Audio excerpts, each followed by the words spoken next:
ଉଠା ଆଜି ଘୋଡ଼ା ବିକି ଶୋଇପଡ଼ୁଛନ୍ତି।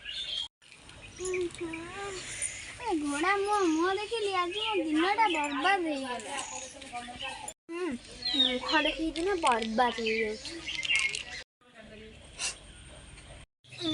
ଏଇ ମୁହଁ ଦେଖିକି ପୁଣି ବାହା ହେଇଥିବ ନା ନାଇଁ? ସେତେବେଳେ ମୋ ବୁଦ୍ଧି ଭ୍ରଷ୍ଟ ହେଇଯାଇଥିଲା। ଉଠୁ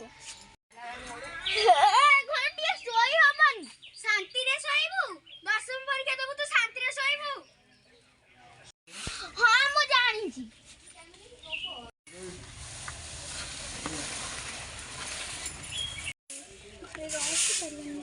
କାମ କରି କରି ଦିନ ଯାଉଛି। ଏମାନଙ୍କୁ ଟିକେ ଗୋଟେ ହାତ ମାରିଦେବ।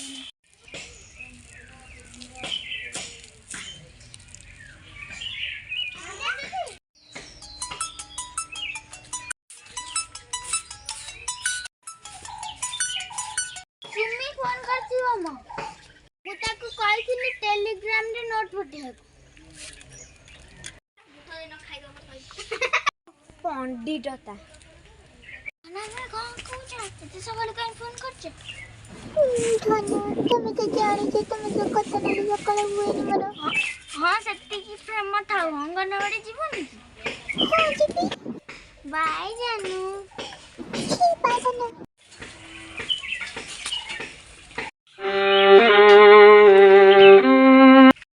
ମୋ ଖାଇବାକୁ ଦବୁନୁ କି?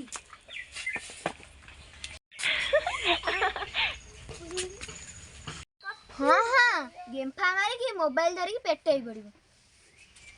ମୁଁ ମୋବାଇଲରେ ପାଠ ପଢୁଛି। ମୁଁ ଦେଖିବିନି କି ଯୋଉନ ଫଳ ବାହାରିବ। ନେ ତୁ ଖାଇଦେ। ସେ ବୁଢା କଥା ଶୁଣୁ ନା ମ। ତୁ ମନ ଦେଇକି ପାଠ ପଢେ। ହେ ଭଗବାନ ମୋ ଛୁଆକୁ ପାଠ ଦିଅ। ପାଠ କଣ ଦିଟା ଦିଅ ମୁଁ ଖାଇକି ଯାଏ କାମକୁ।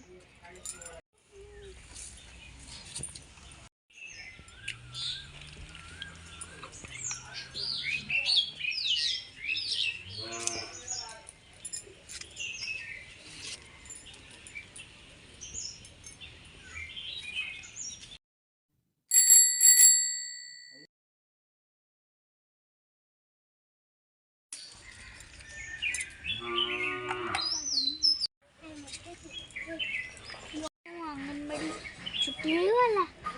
ତମ କଥା ମନେ ପଡିଲା। ତମେ କହିଥିଲ 8 ରୁ 9 ପର୍ଯ୍ୟନ୍ତ ସବୁ ସରିଯାଉ। ସରିଗଲା? ଯଦି ପାଠ ନ ପଢି ଆମ ଘରେ ରାଜି ହେବେ।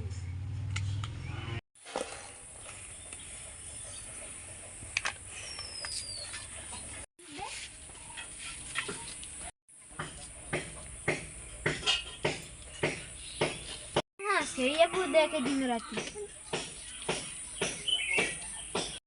ବାପା ବାପା କଣ ବାବା? ଖାଲି ପରୀକ୍ଷା ଫଳ ଆସୁ ଆସୁ ଆସୁ ଗେରେ ଗେରେ। ତମ ପାଟିରୁ କଣ କିଛି ଭଲ କଥାଟେ ବାହାରୁନି ନା କଣ? ଘରକୁ ଆସିବା କଥା ନୁହେଁ। କାଇଁ ଆସୁଛ କି?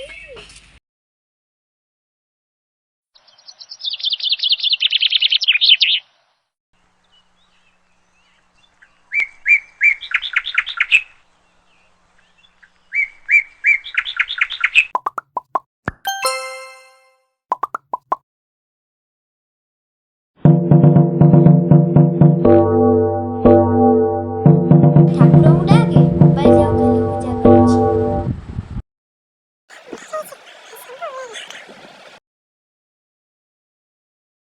ସନ୍ଧ୍ୟା ବେଳେ ବି ଘରେ ଟିକେ ଶାନ୍ତି ନାହିଁ।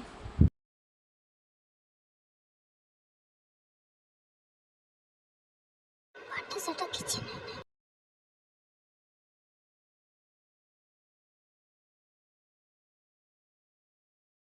ରେଜଲ୍ଟ ବାହାରୁ ତୋର ମୋର